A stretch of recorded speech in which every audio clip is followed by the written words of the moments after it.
আর একটা দিলাম, কড়কড়ে করে ভেজেছি। সাথে একটু ইলিশের তেলও দিয়ে দিলাম, আমিও একটু নিয়ে নিলাম। বন্ধুরা জানো তো বর্ষাকাল এসে গেছে, বর্ষাকাল আসা মানে কি বলো তো, ঘরে ঘরে কিন্তু ইলিশ মাছ। আমার বাড়িতে ইলিশ মাছ এসে গেছে, কিন্তু মাছটা একটু সাইজে ছোট। ইলিশ মাছের লেজ মাথাগুলোকে আজকে ভাজলাম।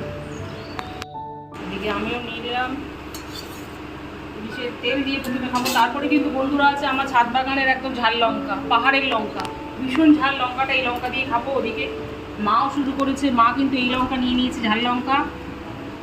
ওদিকে কর্তামশাই একটু ভয় পাচ্ছে, যাও আজকে ছোটো লঙ্কাই নিয়েছে, এই ছোটো লঙ্কাই নিয়েছে, কোনো ব্যাপার না। মেনুতে কিন্তু অনেক কিছু আছে। দেখো প্রথমে ইলিশ মাছ ভাজা দিয়ে তো শুরু করেছি, এরপরে আছে এদিকে লাউ শাক আলু পোস্ত, দিদির বাড়ির ছাদ বাগানে লাউ শাক আলু পোস্ত করেছি। তারপরে আছে লোটে মাছের তেল ঝাল। এদিকে আছে চিকেন। আমার মেয়ে কিন্তু চিন্তায় পড়ে গেছে, সে কিন্তু মাছ খায় না, তার পাতে দিয়ে দিলাম চিকেন, সে চিকেন দিয়েই খাবে। সাথে একটু আলুও দিলাম, একটু ঝোলও দিয়ে দিলাম।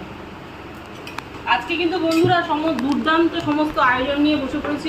অন্যদিনের মতো একগাদা মেনু নেই, আজকে কিন্তু একদম হালকা মেনু, কিন্তু তৃপ্তিদায়ক।